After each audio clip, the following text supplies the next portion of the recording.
سب سے زیادہ ضرورت ہے ریلیشن کی، محبتوں کی. انسان تنہائی وقتی طور پہ برداشت کرتا ہے. بائی نیچر انسان تنہا پیدا نہیں ہو. سمجھتے ہو کہ نہیں سمجھتے؟ اور تنہائی کا مطلب یہ نہیں ہے کہ لوگوں کے بیچ میں آپ بیٹھے ہوئے ہو تو تنہا نہیں ہو. نا اگر لوگوں کے بیچ میں آپ بیٹھے ہوئے ہو اور ان لوگوں کو آپ سے کوئی لگاؤ نہیں ہے، محبت نہیں ہے، تو بھی آپ تنہا ہو. سمجھتے ہو کہ نہیں سمجھتے؟ تنہا آدمی جو ہے نا، جس سے کوئی محبت نہ کرے، چاہے وہ مرد ہو یا عورت، وہ برباد ہو جاتا ہے. یہ محبت صرف ان لوگوں کو ملتی ہے جو اللہ اور رسول سے محبت کرتے ہیں، یہ مذہب پہ چلتے ہیں. جو قومیں مذہب پہ چلتی ہیں ان میں بھی ہو جاتی ہے، جو نہیں چلتی، جو اللہ کو ڈکشنری سے نکال دینا، وہ تنہا رہ جاتے ہیں. کیونکہ اللہ کو آپ نے بیچ سے نکال دیا، آخرت کو، جنت جہنم کو نکال دیا. اصل میں تو اللہ کو نکالو گے تو یہ ساری چیزیں آٹومیٹیکلی نکل جائیں گی. تو پھر انسان مادہ پرست بن جاتا ہے. پھر انسان کیا بن جاتا ہے؟ پھر مادہ ہی اس کا خدا ہے. اور جب مادہ خدا ہے نا، تو آپ کا ریلیشن اتنا اس وقت تک ہوگا جب تک آپ کے اس سے مادی فائدے ہیں. جب فائدے نہیں ہیں تو ریلیشن گیا دل لے. تو پھر یہ مادی حیات بن جائے گی، یہ محبتوں والی زندگی نہیں بنے گی. دیکھو آدم علیہ السلام جنت میں تھے اکیلے، تو کیا سوئٹزرلینڈ جیسی لگژری، اس سے بھی اچھی لگژری لائف نہیں ملی ہوگی آدم علیہ السلام کو؟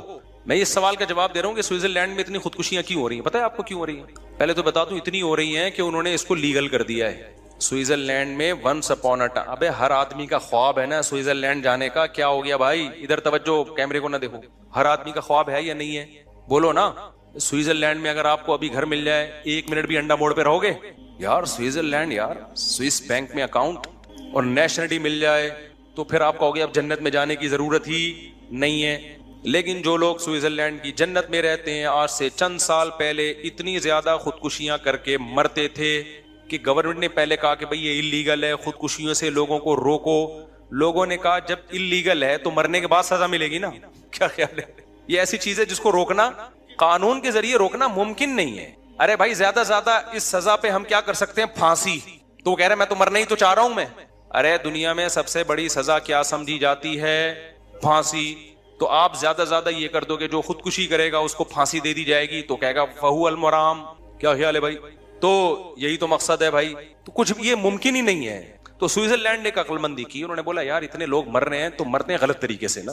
ادھر ادھر کوئی ادھر پڑا ہوا ہوتا ہے، کوئی ادھر پڑا ہوا ہوتا ہے. ٹرینوں کا سارا سیٹ اپ کیا ہو رہا ہے؟ برباد ہو رہا ہے ہمارا. ٹرینیں لیٹ نہیں ہوتی، وہ نیچے آ گیا اس کی وجہ سے مسئلے. پھر ادھر پھر جو خودکشی نہیں کرتے وہ خودکشی والوں کو دیکھ کے ڈپریشن میں جاتے ہیں، ان کو خودکشی کے خیالات آنا شروع ہو جاتے ہیں. ادھر ادھر لاشیں پڑی بھی ہوتی ہیں، جن کو نہیں بھی ان کو موٹیویشن ملتی ہے، صبر کی توفیق نہیں ملتی ان کو. پھر کہتے ہیں جب فلاں مر سکتا ہے اتنا نیک آدمی تو میں مر گیا تو کیا ہو گیا؟ ان کے حساب سے جو بھی نیک. تبلیغ جماعت ایک دفعہ گئی، حاجی عبدالوہاب صاحب رحمہ اللہ تعالی. میں جب سوئٹزرلینڈ میں تھا تو مجھے وہاں یہ واقعہ سنایا.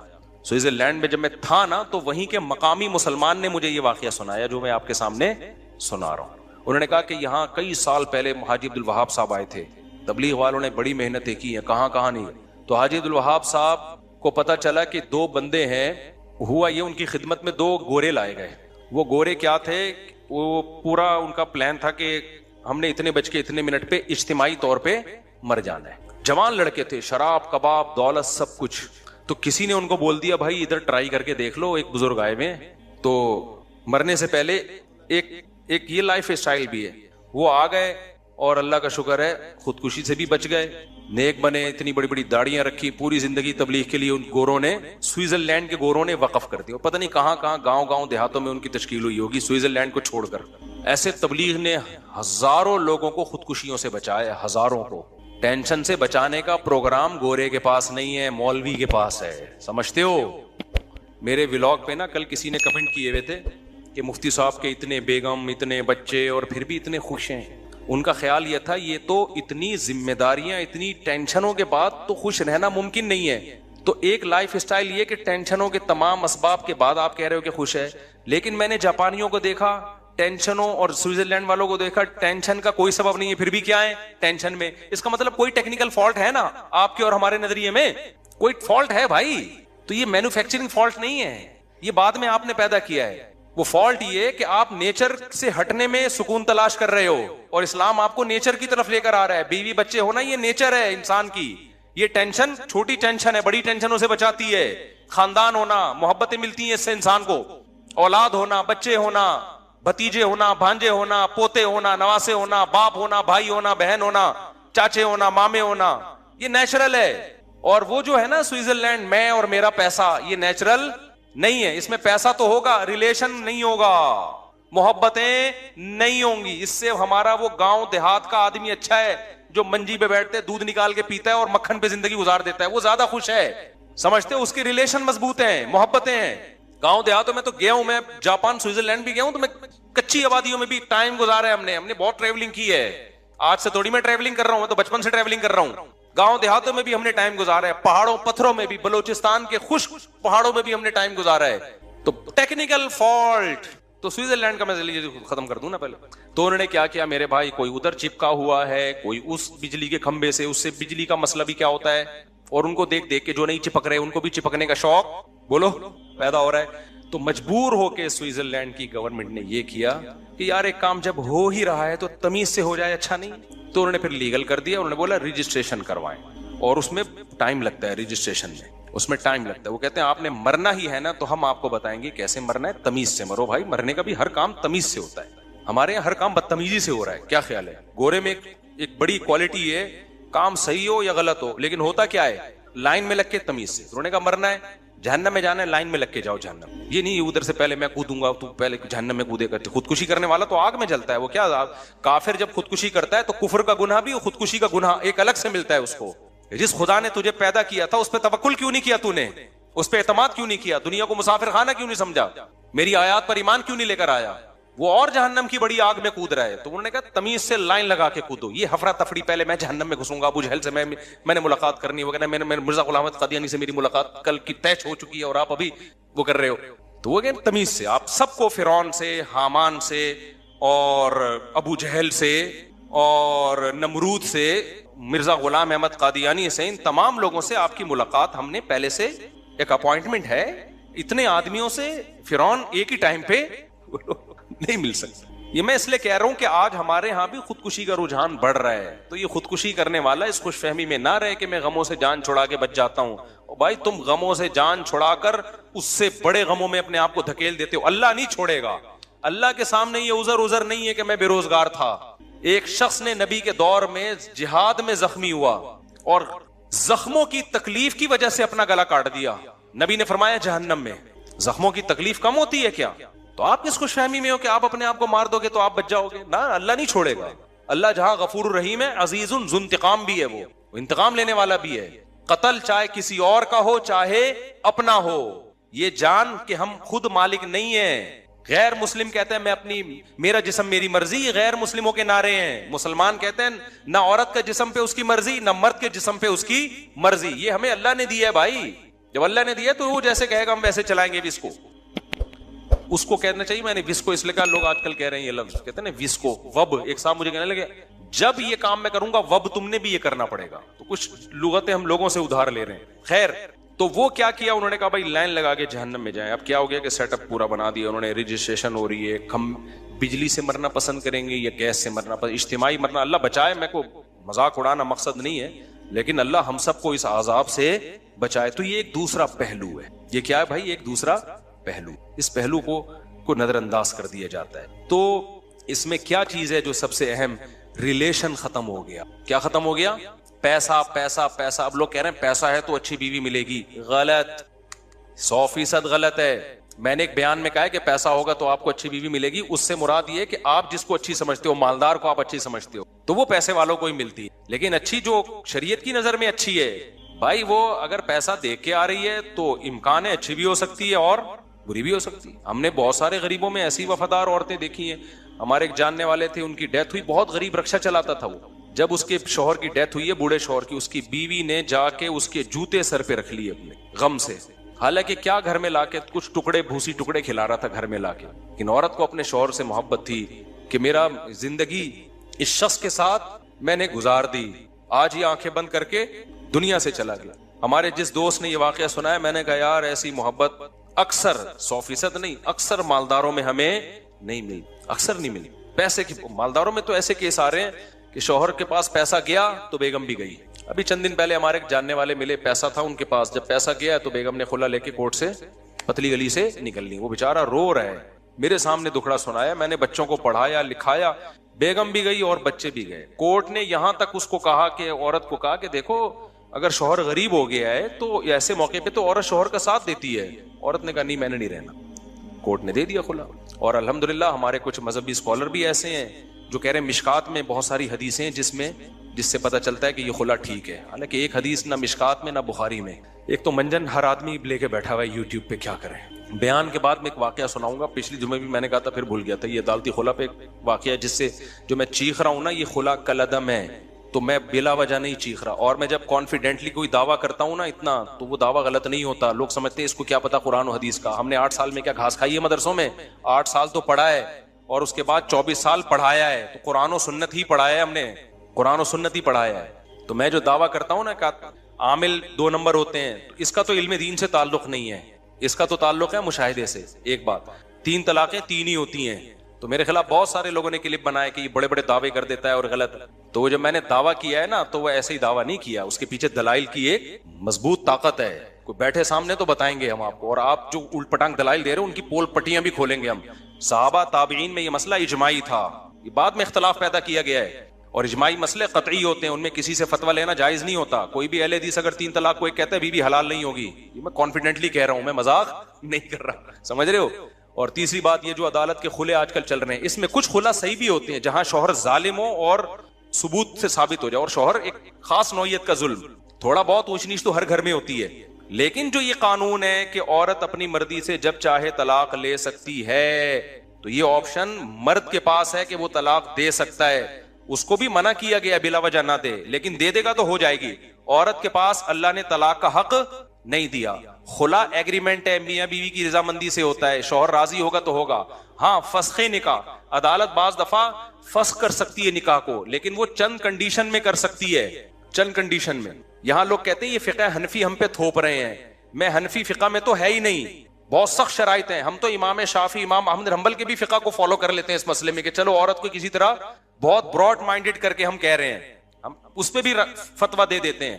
لیکن جو آج کل عدالتوں میں سیٹ اپ چل رہا ہے کہ عورت گئی مجھے ہر قیمت پہ خلا چاہیے, اور شوہر میں کوئی معتد بھی, کوئی قابل ذکر ظلم نہ بھی ہو, نہ وہ ثابت کرے اس کو, اور عدالت پکڑا دے. قانون تو یہی ہے کہ عورت اگر نہیں رہنا چاہتی اس کے پاس یہ آپشن ہے, جبکہ شریعت کہتی ہے عورت کے پاس نہ رہنے کا آپشن نہیں ہے. اس کی مرضی کے بغیر نکاح تو نہیں ہوگا, لیکن ختم اس کی مرضی نہیں, ختم شوہر کی مرضی سے ہوگا.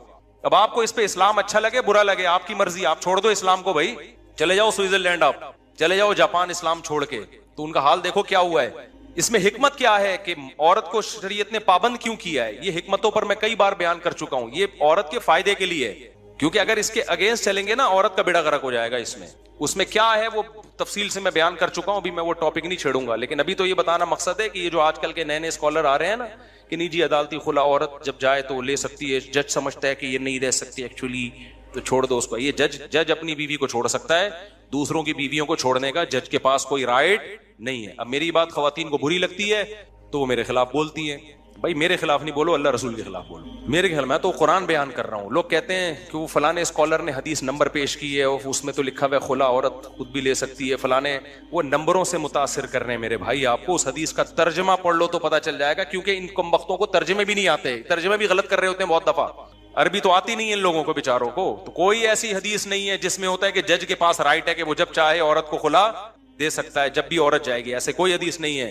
اسلام میں عورت باؤنڈ ہوتی ہے, سمجھ رہے ہیں. اس میں بہت ساری حکمتیں, عورت ہی کے فائدے کے لیے یہ حکمتیں. اگر خواتین کو ایسے رائٹ دے دیا جائے نا تو خاندانی نظام ختم. وہی جاپان اور آسٹریلیا اور امریکہ والا حساب بن جائے گا آپ کا فیملی سسٹم کی ایسی کی. پھر ان خواتین کو بڑھاپے میں پتہ چلے گا کہ ہمارے ساتھ ہو کیا رہا ہے. ابھی پرسوں کی بات ہے, پرسوں ترسوں کی بات ہے, خاتون نے کہا کہ بچے میرے جو ہے نا, میری بیٹی کی شادی نہیں ہو رہی, میں نے خلا لے لیا تھا, بچے بھی لے کے چلی گئی میں, تو اب جو ہے نا میری بچیوں کی شادی نہیں ہو رہی اور یہ ہے, اور میاں تو رابطہ کر نہیں رہا. میں نے کہا آپ کو جانا ہی نہیں چاہیے تھا, بچوں کی خاطر گزارا کر لیتی آپ. ہر گھر میں تھوڑی بہت اونچ نیچ ہوتی ہے کہ نہیں ہوتی. اس وقت تو بڑے مزے لگے ہوئے تھے کہ نہیں جی ایکچولی یہ تھوڑا سا خرچہ کم دے رہا ہے اور یہ یوں کر رہا ہے, تو تھوڑی بہت اونچ نیچ ہر گھر میں ہوتی ہے. بچے بھی چھین لیے, وہ مرد نے پھر بچے چھوڑ دیے, تو اس نے کہا میرا ان سے کوئی تعلق. وہ بیچارے نے پہلے تو کوشش کی, نہیں ملے تو اس نے کہا جاؤ پھر. اب جب بچیاں بڑی ہوتی ہیں تو یہ مائیں کیا ہوتی ہیں, پریشان. بچیوں کو تحفظ باپ کا کام ہے. تو بہت بڑے مسائل ہیں بھائی, آگے تو سارا سیٹ اپ تباہ و برباد ہونے والا ہے. یہ اسکالرز جو نئے نئے مارکیٹ میں آ رہے ہیں نا, بیڑا غرق کر دیا, بیڑا ہی غرق کر دیا. تو دعوے ہیں, ان تلوں میں تیل ہے نہیں. تو طلاقیں تین ہی ہوتی ہیں. اسی طرح تراویح بھی 8 رکعتیں نہیں ہوتی. اس پہ بھی میں بڑا کانفیڈنٹلی کہتا ہوں, یہ پتہ نہیں بعد میں نکالا ہے. لوگ کیا کہتے ہیں, سعودی عرب کے مفتیوں کے حوالے دیتے ہیں کہ سعودی عرب, پہلی بات تو کہ سعودی عرب کے سارے مفتی یہ نہیں کہتے. آپ ان مفتیوں سے ملے ہو جو آپ کے مطلب کی بات کر رہے ہیں. اب میرا ارادہ ہے میں سعودی عرب جا کے ایک ولاگ بناؤں, وہاں کے دینی مدارس کے وہاں کے میجورٹی علماء کیا کہتے ہیں. سعودی عرب کے میجورٹی علماء 3 طلاق کو 3 ہی کہتے ہیں. سعودی عرب کے میجورٹی علماء 20 رکعت تراویح کو 20 کہتے ہیں, کیونکہ حکومت میں وہ لوگ زیادہ آگے ہیں جو فقہ حنبلی سے بہت زیادہ انہوں نے شذوذ اختیار کیا ہے, تو وہ حکومتی لیول پہ آگے ہیں, اس لیے ان کی بات آگے آتی ہے. لیکن سعودی عرب تو بہت بڑا ہے بھائی, ہم تو ساری دنیا سے ہر ایک سے ملتے ہیں. تو سعودی عرب کے بھی آج بھی علماء کی میجورٹی جو وہاں کے مدارس کے جو صحیح علماء ہیں وہ فقہ حنبلی کو فالو کر رہے ہیں. وہ کہتے ہیں تراویح 20 رکعت ہوتی ہے اور وہ 3 طلاق کو 3 مانتے ہیں. میرا ارادہ ہے میں سعودی عرب جا کے ولاگ بناؤں گا تو وہاں کے علماء کی رائے بھی شائع کروں گا, تاکہ یہ جو پروپیگنڈا ہو رہا ہے نا. اور دوسری بات, اگر سعودی عرب کے سارے لوگ بھی کہہ دیں بھائی سعودی عرب کے علماء کیا صحابہ سے بڑھ گئے, بولو تابعین سے بڑھ گئے ہیں کیا؟ تابعین میں صحابہ میں کوئی ایک حدیث دکھا دو جنہوں نے 8 رکعت تراویح پڑھی ہو کبھی. حضرت عمر سے ایک روایت ہے وہ ضعیف ہے, اور اس کے ضعیف ہونے کے دیگر اسباب میں ایک بڑی سبب یہ بھی ہے کہ اگر حضرت عمر نے 8 پڑھی ہوتی نا, اس دور میں کہیں نہ کہیں روئے زمین پہ 8 پڑھی جا رہی ہوتی, کہیں بھی نہیں ملتا ہمیں. پھر اسلاف نے تراویح کو تراویح کا نام جو دیا نا, یہ دیوبندی بریلویوں نے تھوڑی دیا ہے, تو اسلاف نے نام دیا ہے. تراویح کا لفظ بتا رہے کہ 8 پہ یہ بیٹھتا ہی نہیں ہے. ترویحہ کہتے ہیں 4 رکعتوں کو. ترویحہ کی جمع اقصا ہے, بہت ساری 4 رکعتوں کو تراویح کہا جائے گا. تو اس لیے جو آج کیا کیا اس کا نام چینج کر کے صلاۃ اللیل کر رہے ہیں اس کو. صلاۃ اللیل بھی تراویح ہی ہے, جو بھی رات میں نماز پڑھی جائے گی وہ تراویح ہی, وہ صلاۃ اللیل کہلائے گی. اس میں وتر بھی ہے, اس میں تہجد کی نماز بھی, اس میں تراویح کی نماز بھی. لیکن وہ صلاۃ اللیل جو نبی نے 3 دن پڑھی ہے جماعت کے ساتھ اور پھر اس کو چھوڑ دیا, پھر حضرت عمر نے اس کو زندہ کیا, اس صلاۃ اللیل کے بارے میں آپ کو اس صحیح حدیث سے دکھاؤ جو بے غبار ہو, مسترب بھی نہ ہو کہ نبی نے وہ 8 پڑھی ہو. نہیں ہے آپ کے پاس. تو یہ آپ کی فہم ہے کہ آپ تہجد والی حدیث کو تراویح پہ فٹ کرتے ہو, یہ آپ کی سوچ ہے. تو آپ قرآن و سنت کی جو تشریح کرتے ہو اس تشریح کو آپ امت میں نہیں مت تھوپو. آپ کہو یہ میری پرسنل رائے ہے, تو ٹھیک ہے آپ اپنی رائے پر عمل کریں, ہمیں اس پہ کوئی کبھی جو 8 پڑھ کے جاتا ہے ہم نے کبھی روکا اس کو, ٹھیک ہے تمہاری رائے ہے. امت کو آپ وہ بتاؤ جو صحابہ تابعین اور چاروں اماموں کی رائے ہے, وہ قرآن و سنت کو آپ سے زیادہ سمجھتے تھے. اور اگر آپ نے امت کو سعودیہ کے مفتیوں کی رائے دینی ہے تو سعودیہ کے آج کے مفتی بھی ہیں اور سعودیہ کے 100 سال پہلے کے مفتی بھی ہیں جو 1400 سال سے چلے آ رہے تھے. 1400 سال سے جو سعودیہ مفتی چلے آ رہے تھے وہ تراویح کو 20 رکعتیں کہتے تھے, اور 3 طلاق کو کیا کہتے تھے؟ 3. ابھی میرا 3 طلاق پہ چیلنج گیا ہے نا, بس یہ کر کے بات ختم کرتا ہوں. چیلنج گیا ہے نا, کہیں بھی نہیں ہے 3 طلاقیں ایک ہوتی ہیں. اس چیلنج کے بہت سارے لوگ جواب دے رہے ہیں. ایک نے کمنٹ میں کیا کہ جی مفتی صاحب اب UAE نے بھی 3 طلاقوں کو ایک کیا ہوا ہے, اور انڈیا نے بھی 3 طلاقوں کو ایک کر دیا ہے, مصر نے بھی 3 کو ایک کر دیا ہے. صرف یہ انڈیا پاکستان کے مفتیوں پہ ہی شامت آئی ہوئی ہے, یہ جمود سے ہٹتے نہیں ہیں. شکر ہے انڈیا پاکستان کے مفتی جمود سے ہٹتے نہیں ہیں, ورنہ جو کام UAE کر رہا ہے, دبئی ابو ظہبی کر رہا ہے, وہ تمہیں قرآن و سنت لگ رہا ہے. جو انڈیا کر رہا ہے وہ کیا لگ رہا ہے؟ جو خلفائے راشدین, صحابہ, تابعین, خلافت عثمانیہ, بنو عباس کی خلافت, بنو امیہ کی خلافت, اور تمام فقہا, امام بخاری بھی اسی کے قائل, محدثین بھی اسی کے قائل, تابعین بھی اسی کے قائل, اس کو تم کہہ رہے ہو دیوبندیوں کی رائے ہے یہ. تو بڑے مسائل ہیں. اس لیے میرے بھائی منجنوں سے متاثر مت ہو. قرآن و سنت ہم تھوڑی کہتے ہیں ہمیں فالو کرو, دیوبندیوں کو فالو کرو یا بریلویوں کو فالو کرو. ہم کہتے ہیں صحابہ تابعین کو فالو کرو, ائمہ اربعہ کو فالو کرو. یہ کوئی دیوبندی بریلوی تھوڑی تھے. ایک صاحب مجھے بار بار مجھے کہہ رہے ہیں آپ مفتی صاحب آپ دیوبندیت کی دفاع کر رہے ہیں ایک مسئلے میں نا. ہم علماء دیوبند کو اس لیے فالو کر رہے ہیں کہ وہ قرآن و سنت کو فالو کر رہے ہیں. تو اصل قرآن و سنت ہی ہے, وہ کر علماء دیوبند رہے ہیں تو مجبوری ہے ہماری ان کو فالو کرنا. نہیں کر رہے ہوتے تم چھوڑ چکے ہوتے. ہاں اگر کوئی عالم دیوبند کا عالم غلطی کر رہا ہے تو ہم اس غلطی میں اس کو تھوڑی فالو کرتے ہیں. بہت سارے علماء دیوبند ہیں جو آج کل ہیں جو بدعتیں بہت ساری لے کے چل رہے ہیں, ہم نہیں مانتے ان کو کیونکہ ہم نے کلمہ نبی کا پڑھا ہے. لیکن آپ جب ہم قرآن و سنت کی بات کرتے ہیں, صحابہ تابعین کی بات کرتے ہیں اور کہتے ہیں چاروں اماموں نے قرآن و سنت کو زیادہ سمجھا, جب ان کی بات کرتے ہیں تو لوگ ہمیں کہتے ہیں دیوبندیت کا منجن بیچ رہا ہے. یہ آپ کا ایک نعرہ ہے, یہ آپ کا ایک منجن ہے جو لوگوں کو آپ بیوقوف بنانے کے لیے استعمال کرتے ہو. 20 رکعت تراویح علماء دیوبند کا فتویٰ نہیں ہے, یہ صحابہ تابعین چاروں اماموں کا فتویٰ ہے. سمجھتے ہو شروع میں کچھ اختلاف تھا لیکن بعد میں کیا ہو گیا؟ اجماع ہو گیا. جب ایک دفعہ اجماع ہو گیا اب اس کے اختلاف ٹھیک نہیں ہے. اسی طرح یہ جمعے کا خطبہ جو آج کل بہت سے ملکوں میں عربی میں نہیں ہو رہا, مقامی زبان میں ہو رہا ہے. تو لوگ اس پہ بھی دلائل دیتے ہیں. میں کہتا ہوں صحابہ تابعین پوری دنیا میں گئے, فارسیوں میں بھی انہوں نے جا کے خطبے دیے. کوئی ایک روایت دکھا دو کہ ان کی مقامی زبان میں خطبہ دیا ہو. خطبہ ہمیشہ سے عالم اسلام میں عربی میں ہوتا آ رہا ہے. اب آپ عقلی دلائل دیتے ہو کہ خطبہ تو ایک واضح و نصیحت ہے, واضح و نصیحت تو اسی زبان میں, یہ عقلی دلائل ہیں. سمجھتے ہو صحابہ تابعین تبع تابعین جو امت چلی آ رہی ہے نا جس ٹریک پر, اس کو فالو کرنے کا حکم ہے. خیر یہ مسئلہ اختلافی ہے, اردو میں بھی دے دو, ہمیں کوئی اعتراض نہیں ہے.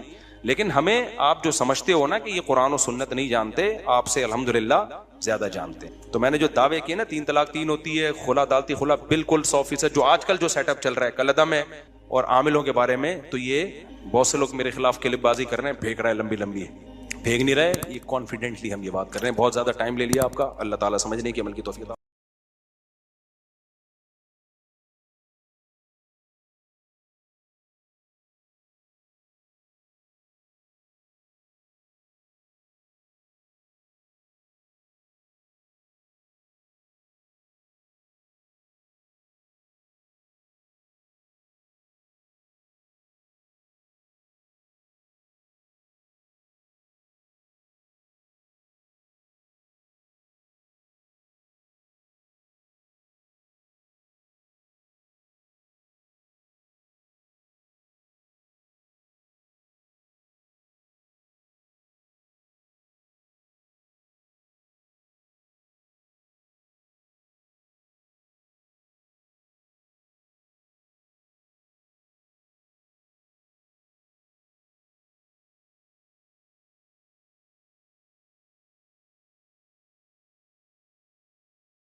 سے آدم علیہ السلام دنیا میں آئے. دیکھو جو ابا ہوتے ہیں, ابا جو ہوتے ہیں, اللہ میاں نے جب ہمارے ابا کو پیدا کیا تو 100% نیچر پہ بنایا.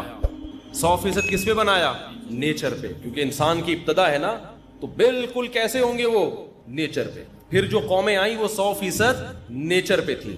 پھر انسان جب پیغمبروں کی تعلیمات سے دور ہوا تو نیچر سے آہستہ آہستہ ہٹنا شروع ہوا. تو نماز پڑھنا یہ ہماری نیچر کا حصہ ہے. اب میں آپ کو کہتا ہوں, یہ جو میں بار بار کہتا ہوں نا, میڈیکل سائنس ایک الگ فیلڈ ہے اور مذہب ایک الگ, یقیناً ایسا ہی ہے. لیکن مذہب کو فالو کرنا اس اعتبار سے کہ آپ کی نیچر کا حصہ ہے, اور میڈیکل سائنس سب سے زیادہ فوکس کس کو کرتی ہے؟ نیچر کو. کسی بھی ڈاکٹر سے پوچھ لو, وہ کہہ رہا ہے کہ نیچرل غذائیں کھائیں, نیچرل لائف اسٹائل ہونا چاہیے. اگر آپ نیچرل لائف اسٹائل نہیں رکھتے, جائیدادیں کھا لو, آپ کی صحت اچھی نہیں ہو سکتی. رات کو جلدی سونا یہ نیچر ہے یا نہیں ہے؟ اور صبح جلدی اٹھنا, اسلام نے جو آپ کو ایک شیڈول بنا کے دیا ہے, اس میں رات کو دیر سے سو کے صبح دیر سے اٹھنا ہے یا جلدی سو کے جلدی اٹھنا ہے؟ اس کا مطلب اسلام آپ کو فطرت سے دور کر رہا ہے یا فطرت کے قریب کر رہا ہے؟ فطرت کے قریب کر رہا ہے. تو اس لیے پتا چلتا ہے کہ اسلام اور میڈیکل سائنس اس اعتبار سے ایک ہی چیز کے دو نام ہیں. نہیں یہی بات سمجھ لو. اگر آپ کو اپنی صحت کو بھی مینٹین رکھنا ہے, انسان کا بچہ بن کے زندگی گزارنی ہے, ہر لحاظ سے فٹ رہنا ہے, تو آپ کو بالآخر اسلام ہی کو فالو کرنا پڑے گا. اس کے بغیر آپ صحت مند بھی نہیں ہو سکتے. تو روزہ جو اللہ نے فرض کیا نا, نماز, یہ ہماری صرف روح کی ریکوائرمنٹ نہیں ہے, یہ ہماری باڈی کی بھی ریکوائرمنٹ ہے. سمجھتے ہو کہ نہیں سمجھتے؟ سچ بولنا یہ صرف ہماری روح کی ریکوائرمنٹ نہیں ہے, یہ ہماری باڈی کی بھی ریکوائرمنٹ ہے. اب میں آپ کو مثال دیتا ہوں. آپ کہیں گے مفتی صاحب ابھی تو آپ کہہ رہے تھے چوری کا انڈا کھاؤ یا حلال انڈا کھاؤ, پروٹین تو سیم پیدا ہوں گے, تو پھر مذہب چوری کا انڈا کھانے سے منع کیوں کر رہا ہے؟ بھائی صرف آپ کو پروٹین کی ضرورت نہیں چاہیے, مینٹلی ہیلتھ بھی چاہیے. وہ چوری کر کے وہ مینٹلی ہیلتھ آپ کو حاصل نہیں ہو سکتی, کوئی نیچر کے خلاف ہے حرام کھانا. آپ کی باڈی ڈسٹرب ہوگی, آپ بے سکونی میں جاؤ گے.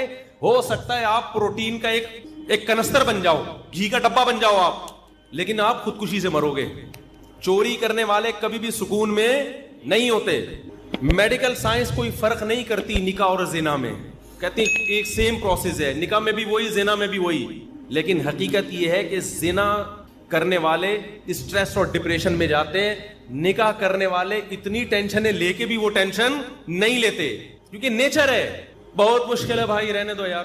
ہو سکتا ہے میڈیکل سائنس کہے کہ روزہ رکھنے سے آپ نتھرنا شروع ہو جاؤ گے, جو تھوڑے بہت آپ میں پروٹین رہ گئے ہیں وہ مارکیٹ سے کیا ہو جائیں گے, شارٹ ہو جائیں گے, کمزور ہو جاؤ گے. این ممکن ہے. میں نہیں کہتا کہ ڈاکٹر ایسا کہتے ہیں نہیں کہتے, یہ ڈاکٹروں سے پوچھے جا کے, وہ جو بھی کہتے ہیں. ہم نے تو مذہب کو فالو کرنا ہے نا, روزہ تو رکھنا ہے, وہ تو اللہ کے حکم پہ رکھنے ہیں, ڈاکٹروں کے مشورے تھوڑی رکھنے ہیں. ہو سکتا ہے وقتی کمزوری ہو سکتا ہے وقتی نقصان ہو, لیکن نتیجے کے اعتبار سے نقصان, بولو, روزہ صحت کے لیے نقصان دہ ہوتا تو یہ نیچر کے خلاف ہوتا, نیچر کے موافق نہیں ہوتا.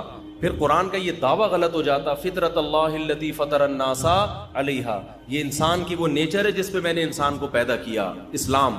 تو اسلام ایسی بات کا آرڈر نہیں دے سکتا جو انسانیت کے لیے فائدہ کے بجائے کیا ہو, نقصان ہو. تو یہ جو پھوڑنا پھاڑنا ہے نا, اتنا پھوڑ رہے ہو, یہ آپ کی صحت کے لیے نقصان دہ ہے. رسول اللہ صلی اللہ علیہ وسلم نے فرمایا بدترین برتن اللہ کی نظر میں, بدترین برتن جو بھرا ہوا ہو وہ انسان کا معدہ ہے. سمجھ میں نہیں آ رہی بات؟ اللہ کو کوئی ٹرے چاولوں سے بھری ہوئی ہو نا, فل بھری ہوئی, اللہ کو بری نہیں لگے گی. وہ کوئی دیگ اتنی بھری ہوئی ہو, اوپر تک ڈھکن ہی نہ بند ہو رہا ہو, اللہ کو بری. کوئی شاپر بریانی سے بھرا ہوا ہو, اللہ کو برا نہیں لگے گا. تون کسی کی دیگ کی طرح بھری ہوئی ہو, اللہ کو یہ عمل بہت, اب بولا نہیں جا رہا. دیکھ ابھی شادیوں کی بات کرتا, فوراً 4 پہ انگلیاں اٹھا لیتا, یوں کر. نہیں آ رہی نا بات؟ سب سے زیادہ جو برتن جو انسان کا پیٹ اور معدہ ہے نا, اللہ کو یہ بھرا ہوا برا لگتا ہے, بالکل بھی اچھا نہیں لگتا. تو زیادہ کھانا, پھوڑنا, پیٹ بھر کے کھانا, اس سے پتہ چلتا ہے یہ صحت کے لیے مفید نہیں ہے. ہوتا تو اللہ حکم دیتے جب بھی کھاؤ اتنا کھاؤ کہ تمہیں اسٹریچر پہ لوگ اٹھا کے کھا لیں. ایک بدعتی مولانا صاحب تھے, ان کا جب انتقال ہو گیا نا تو کسی گھر میں تیجے کی دعوت تھی. تیجا 40واں ہوتا ہے نا مردوں کے کھانے, پتہ نہیں کیسے حلق میں کیسے اترتے ہیں مردوں کے کھانے. لوگوں میت کے کھانے عجیب سے ہی ہوتے ہیں یار, کھاتے کیسے ہیں لوگ. تو تیجے کا کھانا تھا کسی کے ہاں, تو بچوں کی ماں نے بولا کہ بیٹا آج تم بریانی کھانے جا رہے ہو, کل شریف کی بریانی ہے, سویم کی بریانی ہے, دیکھو اپنے باپ کی روح کو تکلیف نہ پہنچانا, ایسے کھانا جیسے تمہارا باپ کھایا کرتا, تمیز سے کھانا, پھوڑ پھاڑ کے آنا, تاکہ تمہارے باپ کی روح کو قبر میں کیا ملے, سکون ملے. بچے گئے, کھانا شروع کیا, بہت کھایا, کھائے جا رہے ہیں. ماں کی نصیحت یاد آ رہی ہے, کوئی کھانچا خالی نہیں ہونا چاہیے. اتنا کھا لیا کہ اب چلا نہیں جا رہا. مدت ذلہ العالیہ, جو سامنے آیا کھا لیا. دامت برکاتہم العالیہ, جو ملا کھا لیا. کھا کے جب یہاں تک اب چلا ہی نہیں جا رہا, تو ان کا خیال ہوا اب 2 بندے نا ان کو سہارے پہ لے کر آ رہے ہیں, پاؤں کھسٹ رہے ہیں زمین. ان کا خیال ہوا ماں کی طرف سے آج شاباش ملے گی. جب گھر میں گئے, ماں نے ایک تھپڑ لگایا, بغیر تو تمہارا باپ اسٹریچر پہ لوگ اس کو اٹھا کے لاتے تھے اور تم چل کے آ رہے ہو, تم نے باپ کی روح کو تکلیف پہنچائی. یہ تو ایک چٹکلا ہے, لیکن آپ شادیوں میں کھانے کا حساب کتاب دیکھو, بہت افسوس ہوتا ہے. میں آپ لوگ کے علاوہ کی بات کر رہا ہوں, آپ کو تانے نہیں دے رہا. خدا کے بندو اپنی پلیٹوں میں اتنا بھرا کرو جتنا تمہارا پیٹ ہے. اتنا بھر لیتے ہیں بعض لوگ ہوس میں کہ کہیں اگلی ٹرپ میں ختم نہ ہو جائے. عزت کے ساتھ 2 نوالے کھا لینا جس میں آپ کو لیگ پیس نہ ملے, یہ ان بھری ہوئی پلیٹوں سے جس میں کوئی کیمرہ لگا کے دیکھ رہا ہو تو آپ کی عزت جائے. خدا کی قسم یہ 2 نوالے بہتر ہیں اس سے. تو اللہ تعالیٰ کیا چاہتے ہیں, مسلمان طبیعت سے پھوڑا کریں یا تھوڑا کھایا کریں؟ تو ہماری جو نیچر ہے نا, جو قدیم مذہب ہے, قدیم مذہب اسلام ہے, روزے ہیں, اس میں کم کھانا ہے, زیادہ کھانا نہیں ہے. انسان جب دنیا میں آیا کم کھاتا تھا, بعد میں پھوڑنا پھاڑنا شروع کیا اس نے. اللہ ڈاکٹروں کو بھی ہدایت دے, ہم سے تو اچھے ہی ہوں گے. میں میڈیکل سائنس میں ٹانگ نہیں اڑاتا, ڈاکٹروں کی فیلڈ ہے. جب کوئی غریب آدمی بھی جائے گا, یہ بھی کھا لو, وہ بھی کھا لو, یہ بھی کھا لو, یہ صبح یہ کھایا کرو. ہم جب اسکول میں پڑھتے تھے تو سائنس کا ٹاپک جب آیا نا, تو اس میں ناشتے میں کیا ہونا چاہیے, یہ اتنے مکھن, اتنے ڈبل روٹی, اتنے فلانا, اس میں ڈبل روٹی بھی ہوتی تھی اس میں. اب تو شاید ڈبل روٹیاں نکال دی ہیں ڈاکٹروں نے. پھر دوپہر یہ ہونا چاہیے, پھر شام کو یہ ہونا چاہیے. ہم نے کہا بھائی یہ کیا کر رہے ہیں, یہ کیا کھلا رہے ہیں ہم کو. لیکن ہم سمجھتے تھے کہ یہ ضروری ہے صحت کے لیے. ہمیں قرآن میں حدیث میں 2 ٹائم کے کھانے کا تذکرہ ملتا ہے. ناشتے کا لفظ عربی زبان میں قدیم عربی میں نہیں ہے, یہ بعد میں آیا ہے. یہ گوروں کے, انگریزوں کے دنیا پہ جب حکومت ہوئی ہے نا, اس کے بعد ناشتہ بھی آیا, چائے بھی آئی, بسکٹ بھی آئے, ڈبل روٹیاں بھی آئی. یہ مسلمانوں کا کلچر نہیں ہے. ہمارا کلچر نمکین لسی تھا, کولڈ ڈرنک نہیں تھا. ہمارا کلچر روٹی تھی, اور وہ بھی بغیر چھنے آٹے کی روٹی, چکی کے آٹے کی روٹی. باپ دادا سے پوچھ لو اپنے, ڈبل روٹیاں ہمارا کلچر نہیں تھا. یہ گوروں کے آنے کے بعد ہم, کیونکہ ہم تو اسلام کو فالو کرتے تھے نا, ہمارے باپ دادے. ہمارے حضرت فرمایا کرتے تھے, ہم ناشتہ جانتے نہیں تھے ہوتا کیا ہے. تو ہمیں تو بعد میں جب انگریز آیا ہے نا, ہمارے باپ دادے بتایا کرتے تھے. وہ اس وقت بھی ہمارے حضرت کے دور تک ناشتہ کا رواج نہیں تھا. اب صبح اٹھ کے کہتے ہیں کھانا بہت ضروری ہے, خالی پیٹ نہیں رہنا چاہیے. کچھ بھی نہیں ہوتا میرے بھائی خالی پیٹ سے. بھوک سے لوگ نہیں مرتے, بہت کم ریشو ہے بھوک سے مرنے والوں کا. جتنے لوگ مر رہے ہیں نا, کھا کے مرے ہیں, سارے کھا کے مرے ہیں. شوگر بھوکا رہنے سے ہوتی ہے, کھانا کھانے سے ہوتی ہے. اچھا, لوگ میرے بیان پہ جب اعتراض کرتے ہیں تو ان سے میں ایک بات کہتا ہوں, کائنڈلی کسی بھی چیز کی پوری تحقیق کر لیا کریں اور بندے کا مطلب سمجھا کریں. میں نے ایک دفعہ بیان میں کہا جو میٹھا بہت کھاتے ہیں شوگر ہوتی ہے, تو کسی نے کہا میٹھا کا شوگر سے کوئی تعلق نہیں ہے. مجھے پتا ہے میٹھے کا شوگر سے کوئی تعلق نہیں ہے, میٹھا کھانے سے شوگر نہیں ہوتی, لیکن میٹھا کھانے سے وزن بڑھتا ہے, اور وزن بڑھنے سے کیا ہوتی ہے, شوگر. تو اتنے بیوقوف ہم ہیں نہیں جتنے لوگ سمجھ رہے ہیں ہمیں. میٹھا کھانے سے وزن تو بڑھے گا نا, اور وزن تو ہر بیماری, کینسر وزن بڑھنے سے ہوتا ہے.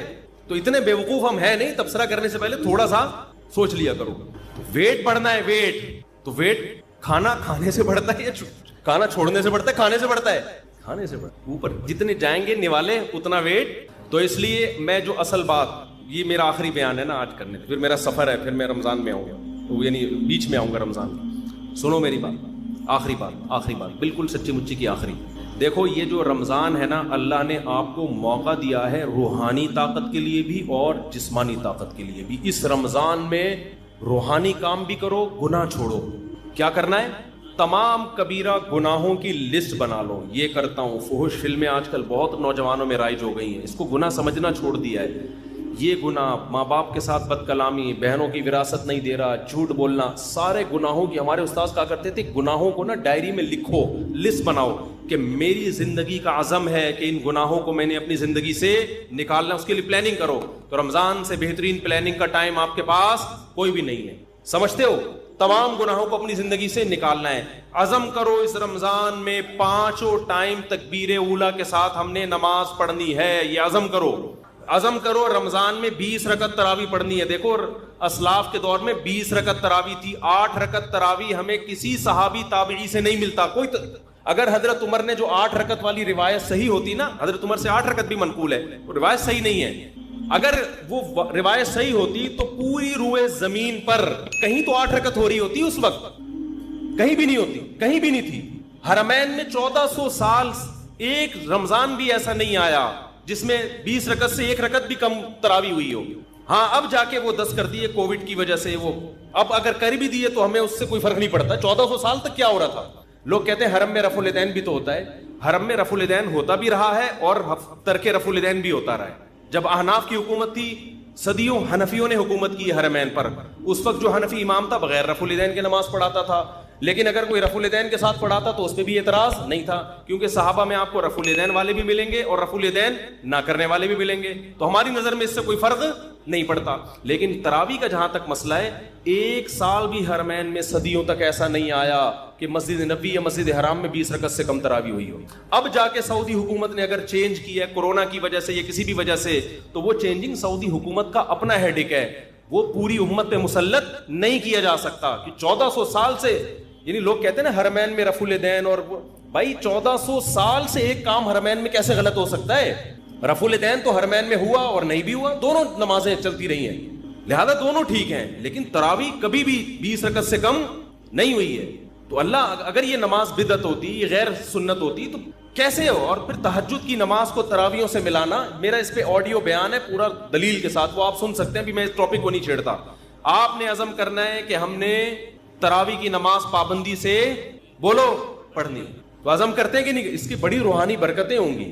اور رمضان میں رات کے آخری حصے میں نا، سحری میں تو اٹھتے ہی ہیں سب لوگ، تھوڑی دیر پہلے دعا کا اہتمام کر لو۔ سب سے زیادہ دعاؤں کی قبولیت کا وقت رات کا آخری حصہ ہے۔ رات کو اٹھ کے آپ نے اللہ سے دعائیں مانگنی ہے، اپنی حاجات بھی مانگیں، کسی کا رشتہ اٹکا ہوا ہے وہ بھی مانگ سکتا ہے، کوئی پرابلم نہیں ہے، لیکن زیادہ فوکس آپ نے کرنا ہے ہدایت کو، کہ اللہ میں نے جو گناہوں کی لسٹ بنائی ہے نا، میری زندگی کو کیسا کر دے، چینج کر، داڑھی کی توفیق دے دے مجھے، مجھ سے سود چھڑوا دے، مجھ سے یہ برائیاں، میں فحش فلمیں دیکھتا ہوں، اے اللہ یہ عادت مجھ سے، اگر کوئی دیکھتا ہے یہ عادت مجھ سے چھڑوا دے۔ تو یہ کیا کرنا ہے آپ نے؟ یہ راتوں کو دعا مانگنا ہے، یہ ہوگی روحانی طاقت کے لیے، کیونکہ یہ آپ کو انسان اور گدھے میں فرق کرنے کے لیے، ٹھیک ہے نا۔ دوسرا کام آپ نے جسمانی طاقت کا بھی کرنا ہے۔ نبی صلی اللہ علیہ وسلم نے فرمایا المؤمن القوی احب الی اللہ من المؤمن الضعیف، طاقتور مومن اللہ کو کمزور مومن سے زیادہ محبوب۔ تو رمضان آپ کو طاقت بنانے کا ایک بہترین موقع، کیونکہ ہماری صحتیں برباد ہوتی ہیں پھوڑنے اور پھاڑنے سے۔ پھوڑنے کا مطلب کھا لیا، اور پھاڑنے کا مطلب 6 گلاس لسی کے اس کے اوپر۔ تو آپ نے کھانے پہ کنٹرول کرنا ہے رمضان میں۔ اللہ تعالیٰ آپ کو عادت ڈال دیتے ہیں کہ صبح سے لے کے شام تک آپ بھوکے رہتے ہیں، عام دنوں میں یہ پاسبل نہیں ہوتا، بھوکے رہنے کی عادت پڑ جاتی ہے، تو اس عادت کو مینٹین کریں، بھوکے رہنے سے کوئی نقصان نہیں۔ اچھا یہ ذہن میں رکھو، بہت سے لوگ کہتے ہیں رمضان میں ہمیں کمزوری ہو رہی ہے، کمزوری نہیں ہوتی، چونکہ ہمیں میٹھا کھانے کی عادت پڑ چکی ہوتی ہے، گلوکوز لیول سے، گلوکوز ہر وقت باڈی میں بھرا رہتا ہے، تو میٹھا بھی ایک نشے کی طرح ہے، جب وہ نہیں ملتا تو انسان کو پریشانی ہوتی ہے، اس پریشانی کو وہ ویکنیس سمجھتا ہے۔ جن کو میٹھے پھوڑنے کی عادت ہے نا، روزانہ 6 لڈو کھاتے ہیں، ان کو جس دن 5 لڈو ملے نا، ان کو کمزوری محسوس ہوگی۔ مجھے لڈو کھانے کی عادت نہیں ہے، مجھے لڈو نہ ملے مجھے کوئی کمزوری نہیں ہوتی۔ تو میٹھے کی عادت پڑتی ہے، تو جب وہ میٹھا نہیں ملتا تو کمزوری محسوس ہوتی ہے، وہ کمزوری نہیں ہوتی، وہ کمزوری کے نام پہ دھوکا ہوتا ہے۔ اس کا حل یہ کہ چھوڑ دو تو یہ ٹھیک ہو جاؤ گے۔ نہیں یاری بات میرا خیال ہے۔ تو آپ نے کیا کرنا ہے بھائی، صبح سحری میں پھوڑو نہیں، تمیز سے کوئی تمیز کی چیزیں کھا لو، اور افطاری میں بھی تمیز سے تمیز کی چیزیں کھا لو۔ وہ میں تمیز کی چیزیں بتا نہیں رہا آپ کو کیا ہے، وہ ڈاکٹروں سے پوچھ لو، حکیموں سے پوچھ لو، وہ میں نہیں بتاؤں گا کیونکہ میرا شعبہ نہیں ہے۔ ہو سکتا ہے پکوڑے والوں کا بزنس بند ہو جائے، سموسے والوں کا بیچاروں کا، کہہ رہے ہیں رمضان میں تو ایک ہمارا بزنس چل رہا تھا، ہمارے کیوں بزنس پہ لات مار رہے ہو؟ تو آپ 2-3 چیزوں پہ تھوڑا کنٹرول کر لیں، ایک آئل اور ایک چینی۔ سمجھتے ہو، کوکنگ آئل کو چھوڑ دو، نکال دو اپنی سے۔ یہ کوکنگ آئل جو بازار کی چیزیں جو بھی آ رہی ہیں نا، یہ خوب سمجھ لو یہ بزنس ہے، اس کا آپ کی صحت سے کوئی تعلق نہیں۔ کل میں نے دیسی گھی اپنے گھر میں خود نکالا، میں نکالتا رہتا ہوں، حالانکہ مجھے گفٹ میں بھی لوگ دے جاتے ہیں دیسی گھی، پھر بھی میں گھر میں اپنے ہاتھوں سے نکالتا ہوں۔ میری گائے ہے، میری بکری ہے، اسی کا بکری کا گھی بھی نکالا اور گائے کا گھی بھی نکالا۔ کل میں نے اس کا ولاگ بنا کے سوچ رہا ہوں چینل پہ ڈال دوں، بنا لیا، سوچ رہا ہوں چینل پہ ڈال دوں، اور اس میں بتا رہا ہوں کہ میں گھی نکالنے کے طریقے نہیں بتا رہا، یہ نیٹ پہ آپ کو بہت اچھے مل جائیں گے۔ میں صرف یہ بتا رہا ہوں کہ آپ گھر میں جب فارغ ہو نا، تو ان ایکٹیویٹیز میں اپنے آپ کو کھپائیں، پب جی سے آپ کی جان چھوٹ جائے گی۔ ایک واشنگ مشین لے لے، 10-15 ہزار کی پلاسٹک کی آتی ہے، جلدی جلدی بتا دوں، دودھ بوائل کیا آپ نے، ملائی نکال کے جمع کرتے رہیں، گھر والوں سے کہیں، وہ جب فریزر میں اوپر جمع ہو جائے گی تو پھر ایک دن نکال کے اس کو واشنگ مشین میں الٹا کر کے ڈال دیں، اور آپ اللہ بھلا کرے، نیٹ پہ سارے طریقے آپ کو مل جائیں گے، اور پھر آپ نے جلدی سے اس میں ٹھنڈا پانی ڈالا اور واشنگ مشین کو ڈرن کر کے گھما دیا، اوپر مکھن آ جائے گا، مکھن نکال کے گرم کیا گھی۔ پہلے زمانے میں یوں کر کے نکالتے تھے، اس میں اپنا گھی زیادہ نکلتا تھا، گائے کا گھی کم نکلتا تھا۔ اب یہ سہولت سائنسی ترقی سے ہو گئی ہے کہ واشنگ مشین پلاسٹک کی لے لیں یا کوئی بھی اسٹیل کی، ڈرن گھمایا، نکال لیں۔ جب تک دکانوں سے اور بازاری چیزوں سے اپنی جان نہیں چھڑاؤ گے، صحت گئی تیل لینے، ٹھیک ہے نا۔ اور اب تو ڈاکٹر بھی کہہ رہے ہیں دیسی گھی کھاؤ بھائی، ڈاکٹر بھی کہہ رہے ہیں کہ یار یہ آرگینک چیزوں پہ آ جاؤ۔ تو یہ کام کریں گے ذہن بھی خوش رہتا ہے انسان کا اس سے, اور فضول ایکٹیویٹیز سے بھی بچا رہتا ہے آدمی. تو اب تو ڈاکٹر بھی کہہ رہے ہیں کہ گائے گھر پال کے دودھ پی لو تو ٹھیک ہے, بازار کی بھینس کا کوئی بھروسہ, ٹیکے لگا کے پتہ نہیں کیا نکل, خیر ڈبوں سے پھر بھی بہتر ہے. تو آپ رمضان میں نا میٹھا کم کر کے اپنی صحت کو بہت اچھا بولو کر, بازاری چیزیں کیا کر دو, چھوڑ دو. شربت پینا ہے تو شہد اور لیمن ڈال کے پی لیا کرو. میں بھی چینی پی لیتا ہوں, اتنا نیک میں بھی نہیں ہوں جتنا ممبر پہ لگ رہا ہوں آپ کو, لیکن کوشش تو کر سکتا ہے نا انسان, باتیں تو اچھی کرے نا آدمی. تو اس رمضان میں نا تھوڑا سا خوراک پہ کیا کر لو, کنٹرول کر لو, اچھی چیزیں کھا لو. اور جو غریب آدمی جو بیچارہ نہیں کھا سکتا, تو غریبوں کی صحت ویسے ہی ٹھیک رہتی ہے. یہ سارے مسئلے مالداروں کے ساتھ ہیں جن کے پاس پیزا اور برگر کھانے کے بہت زیادہ پیسے ہوتے ہیں. غریب آدمی کو تو جو ملا کھا لیا, اور اس کی باڈی کو ٹھا کر کے لگتا بھی ہے کہ ملتا کم ہے نا بیچارے کو. وہ اگر 2 لڈو کھا بھی لے گا نا تو سارا دن میں 2 لڈو کچھ نہیں کریں گے, وہ طاقت ہی دیں گے اس کو. تو جس کے پاس پیسے ہیں وہ بھائی آرگینک چیزوں پہ آ جائے, اور کھجور کو فوکس کرے افطاری میں, اور تلی ہوئی چیزوں کو تھوڑا مارکیٹ سے شارٹ کر دے. کچھ نہیں مرے گا انشاءاللہ. آپ سمجھیں گے میں مر جاؤں گا, ایسا نہیں ہوگا. وقتی کمزوری ویکنس ہوگی آپ کو, لیکن 1 مہینے بعد جب آپ دیکھیں گے نا یار یہ تو کیا ہو گیا, ہٹو بچوں, آپ کی آنکھوں میں نگاہیں تیز ہو جائیں گی, سماعت بڑھ جائے گی, ایسی باڈی ایکٹیو ہو جائے گی, آپ کو لگے گا میں مفتی صاحب جو 4 شادیوں کی بات کرتے ہیں غلط نہیں کرتے, بہترین بات کی تھی مفتی صاحب. ابھی تو آپ کو لگے گا یار یہ کیسی باتیں کرتے ہیں مفتی صاحب 4 شادیوں کی. تو آپ ذرا 1 مہینہ روزہ رکھ کے دیکھیں نا, تمیز سے, پھوڑنا پھاڑنا کم کرنے, کھجلے پھینیاں نہ کھائیں سحری میں, تمیز کی چیزیں کھا لیں. وہ ڈاکٹر حکیموں سے پوچھیں کیا کھانا ہے, تو تمیز کی چیزیں کھا کے اپنی صحت کو کنٹرول کریں. تھوڑی سی توندیں تھوڑی سی پچکیں گی, تھوڑا کولیسٹرول لیول کم ہوگا, یا کولیسٹرول کم نہ بھی ہو, فیٹ تھوڑا کم ہوگا, تھوڑے نتھریں گے, تھوڑے باریک ہوں گے, تھوڑا وزن کم ہوگا, پھرتیلی آئے گی باڈی میں, ہٹو بچوں ہو جائے گا. آئی بس کیا ہو جائے گا, ہٹو بچوں, ایسے فٹ فاٹ. جی ہاں, وہ میں بھی اعلان کرتا ہوں اس کے بعد. تو یہ بھی آپ کو رمضان میں اللہ نے چانس دیا ہے. اللہ تعالی ہمیں روحانی اور جسمانی دونوں صحتوں کو اس رمضان میں